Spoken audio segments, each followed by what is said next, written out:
Hello. Today, I'm going to show you how to build a cost calculator for copywriting services using the Value Lookup feature. This feature lets me take my pricing from a spreadsheet and turn it into an interactive, user-friendly calculator. First, let's start by creating the calculator and adding our input fields. For the word count, I'll use the slider element. Once it's added, click on the slider to open its settings. I'll name the element word count.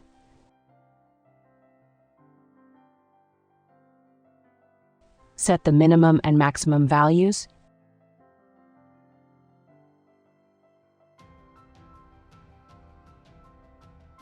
And adjust the slider scale to make it more user-friendly.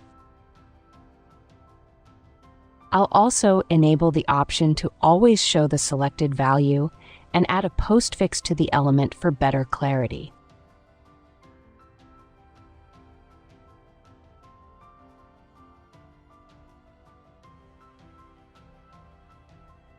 Next, let's set up the input element for delivery time.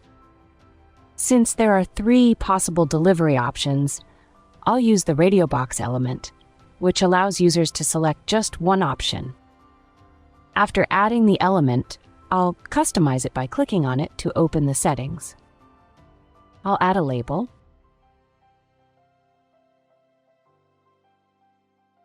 and create 3 options, one for each delivery time, naming them accordingly. For the values, since we'll use the Value Lookup feature to calculate the final price, the delivery time values won't directly impact the result. So I'll assign simple placeholder values like 1, 2, and 3. I'll show you how this ties into the Value Lookup element later.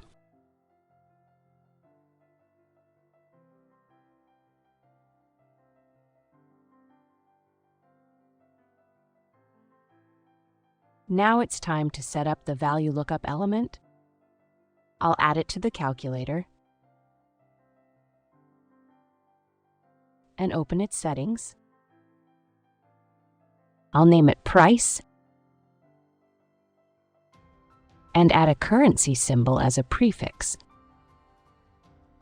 For this element to work, we need to upload a CSV file. So let's take a closer look at how to prepare it. As you can see, my service pricing depends on 2 factors, the word count and the delivery time. I already have this pricing laid out in my spreadsheet. Here, each word count range is paired with 3 delivery time options, and based on those, there's a different service price.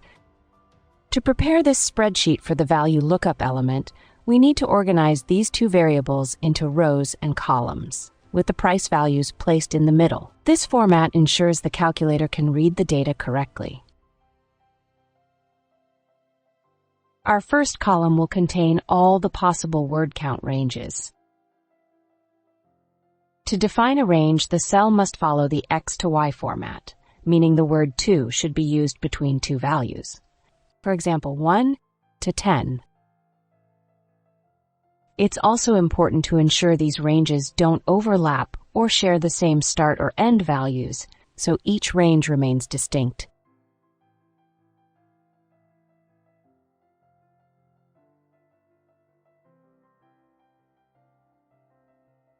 The same rules apply to the first row, which will contain values for delivery time. However, since our delivery time options don't have specific numeric values, we previously assigned simple numbers like 1, 2, and 3 to each option. This step is important because the values used in the spreadsheet must be numeric. Text values like regular 72 hours cannot be read by the Value Lookup feature. So, even though you might prefer to use your option labels, make sure to input only the numeric option values here instead. Now for the final part of the data, we just need to match the variables with the price. For example, if the word range is between 0 and 600 and the delivery time is regular, the price should be $35. If the delivery time changes to express, the price should be $45.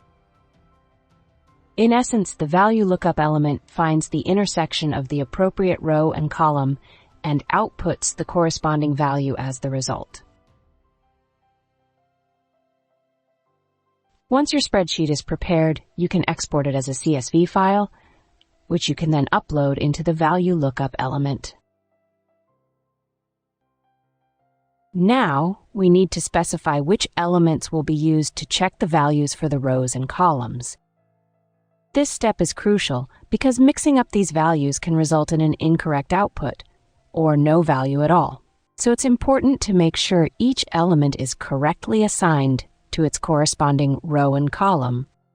Our rows in the spreadsheet represent the word count data, and since we added a slider element earlier to input that value, we'll use the slider element number to check for the corresponding value in the CSV file based on the user's input. By the same logic, our columns in the spreadsheet are used to check the value for delivery time. Since we added a radio box element to input the delivery time, we'll use that radio box element to check for the corresponding value in the CSV file. And that's it. With the value lookup element fully set up, we now have a functional calculator. Well done. To further enhance the usability of this calculator, I'll add an option for customers to place an order directly through it. First, I'll add an additional element called text input, so customers can leave any comments or special instructions regarding their order.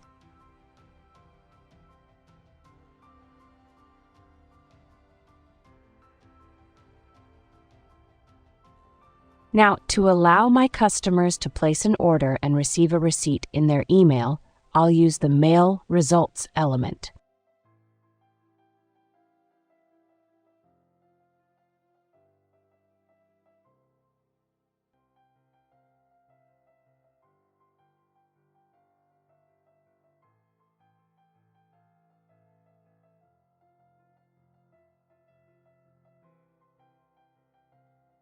And that's it. The calculator is fully set up and ready to go. Enjoy.